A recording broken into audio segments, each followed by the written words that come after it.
Buenos días, hoy te voy a mostrar cómo abrir ventanas flotantes en REALME P1.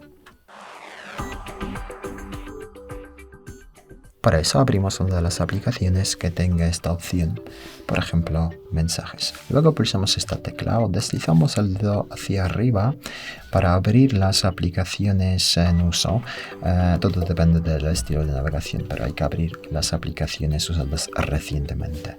Luego pulsamos aquí arriba a la derecha los tres puntos y seleccionamos de aquí ventana flotante. Y ahora podemos mover la ventana. Si quieres usarla, hay que pulsar la ventana para abrir la aplicación. Y aquí podemos cambiar el tamaño de la ventana. Desde aquí podemos también maximizar la aplicación. Si quieres mover la ventana en uso, hay que mantener presionado aquí. Y bueno, desde aquí también podemos cerrar la aplicación. Y ya es todo. Muchas gracias por ver el vídeo. Te invito a comentario abajo, suscribirte al canal. Hasta luego.